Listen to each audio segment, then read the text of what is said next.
Hello, and welcome to the 27th episode of the But I'm Knitting podcast. My name is Ramona. I'm a knitter from Toronto, and welcome to my corner of the crafting world.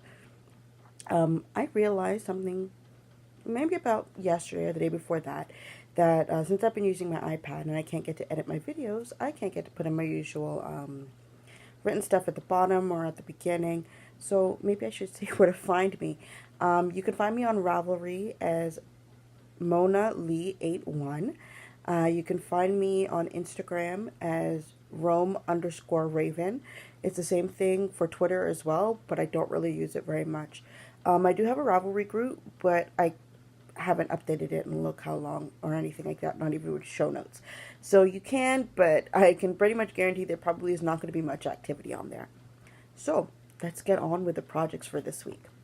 So I was able to recover one of my projects that I forgot in a different city, but it was still there. It is my socks, my only pair of socks on the needles currently. I already have one finished, but I didn't really get to do that much. So this is my gilded socks. The yarn is from the Cozy Knitter and the Colorway Guild. So I have one sock done. I'm working my way through the second. I'm still on the leg. So the last time you saw it, which was probably about 2 weeks ago, that's probably where I was, where the stitch marker is. So I've added on a few rows. Right now, my other project is my main interest. So that's probably why I haven't made it that far in this. So next, I am loving working on this. This is the Speckle and Pop shawl. Designer is Stephen West. It's the mystery knit along that's going on right now. With lots and lots of colors, and I'm going to have lots and lots of ends to weave in. So let me show you what I have so far.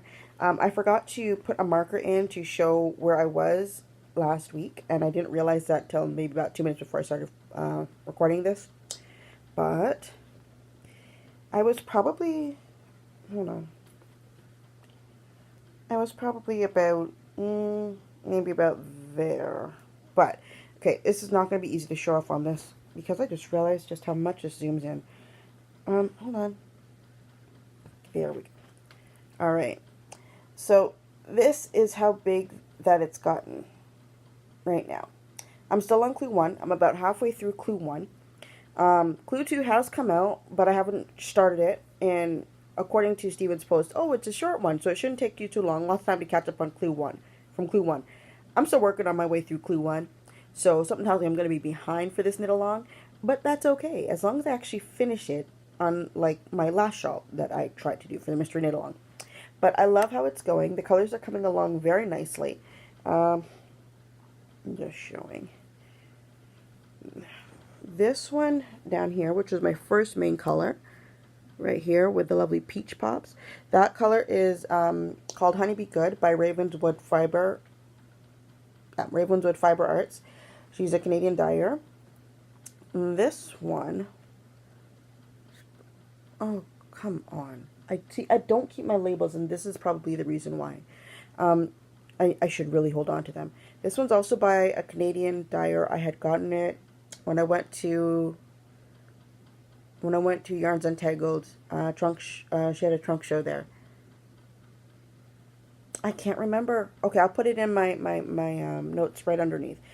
So that's for that one. I'm still waiting for I'm still going my way through, and then I'll be adding my third main color. And then I got a lot of different, it's the same 5 colors that are repeated over and over again, but the colorways are just numbers, so I'm not good with that kind of stuff. So knitting-wise, that is really it. I am loving working on this shawl so far. And from what I've seen, based on other people's pictures as to where they are now, finished clue 2, it still doesn't look too crazy. So I should be okay with it. I haven't seen brioche yet, but I guess I'll wait till, Friday, see what clue 3 is. And honestly, this was an excellent investment for me. This is the backpack knitting bag, I guess. I don't know what you call it. From No Makers. I had gotten it with my last order, and I am so happy I did. I've just been taking this with me, slung it on my back, and go about my business and continue knitting pretty much anywhere I go. So today I also have some dyeing to show off because it was a long weekend. So I said, okay, I probably might have a bit of time to do some more. So I guess I'll just show you what I did. And my aunt also provided me avocado skins. So hold on a second. So I'll show you these two as a difference. So a while back, I had seen a tutorial online about dyeing with avocado. So I thought I'd try it again. And it didn't quite turn out the way I expected it to this time. It turned out like this. It's a very, very pale pink. Barely looks like it got any dye got on the thing. Compare it to my first one that I did, which was done with about half the yarn, and it came out this intense. So either I need to, it's one of two things. Either I need to save up more skins before I try and dye it, or let it boil for longer for what I got. Because my mom was like, oh, you didn't do anything to it. I'm like, no, it has a little bit of color. You can see it a bit. It's not as white as it was before. So, there's that I dyed. I was trying to get a turquoise color. Turquoise / teal. And the problem is the yarn, the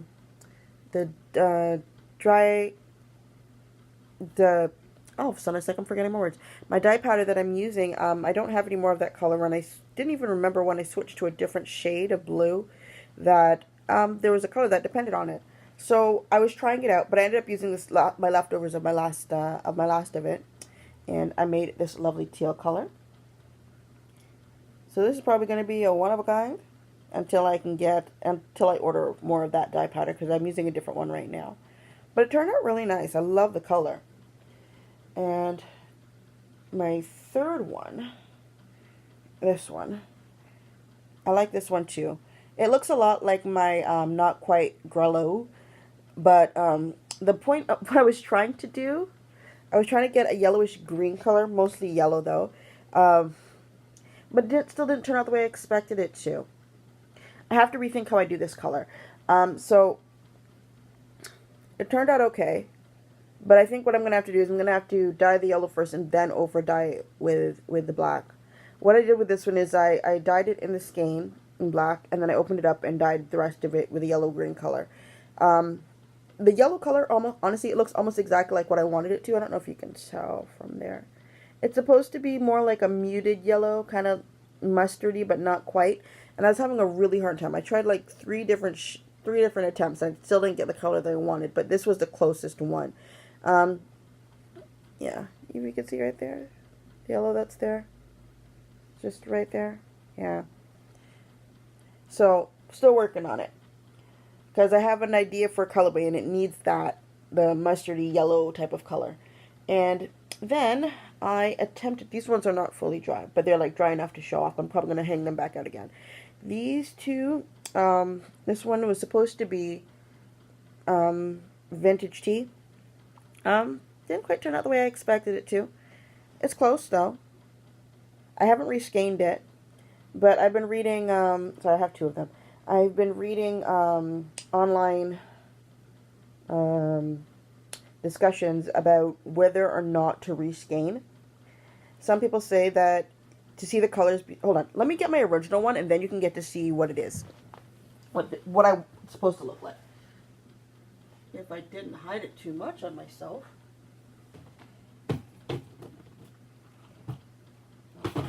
Not there.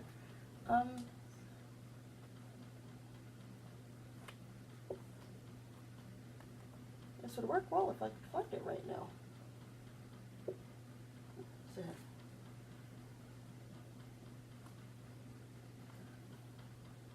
is it right here?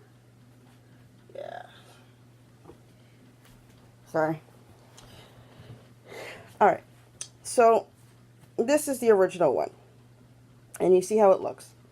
I reskeined this one, and I think it looks a lot nicer, although I have to clean up the ties. I don't know what just happened to it.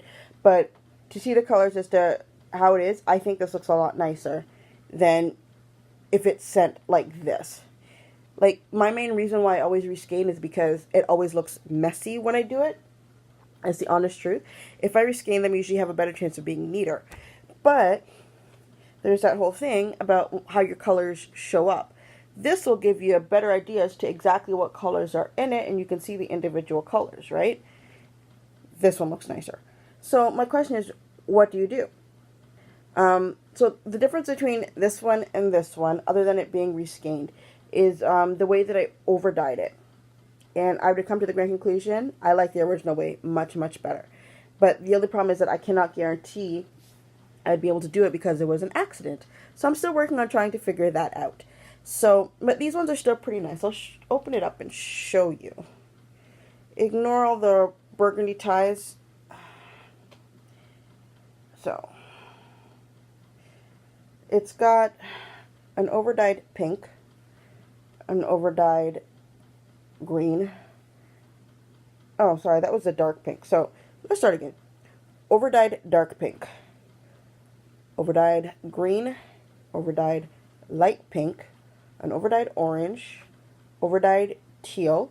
This is the modified teal that I use as the base, and then a purple.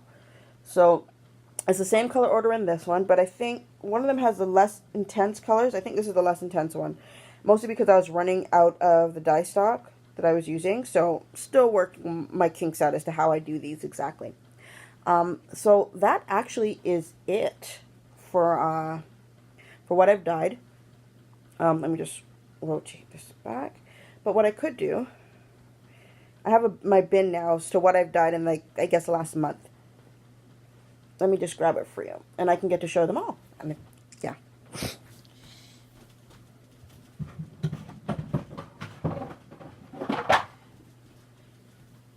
And I was just reminded I need to reskein some stuff. So, what I've dyed in the past 2 weeks. 2 skeins of Cisco, 1 skein of Mushroom, 2 skeins of I'm going to call you Skirt, 2 skeins of Greninja, although I still need to reskein this one, 1 skein of Greylow,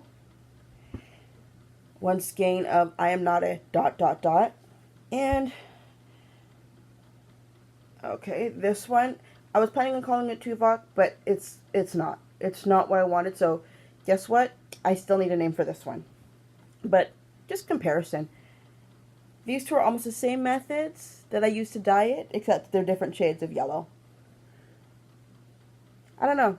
Maybe not quite highlighter yellow. It seems kind of much. Not that one. This one is a teal. I haven't given it a name other than that. And I got an avocado. And my vintage teas. So in total, I've dyed 1, 2, 3, 4, 5, 6, 7, 8, 9, 10, 11, 12, 13, 14, 15 skeins? Really? That many? That seems off. Hold on a second.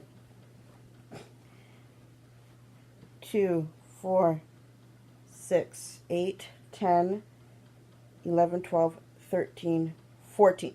14 skeins is how many I've dyed in the past couple of weeks. Or maybe it's 3 weeks. I'm not quite sure. So, I'm hoping, I have to get in contact with the lady who's supposed to be vending this for me.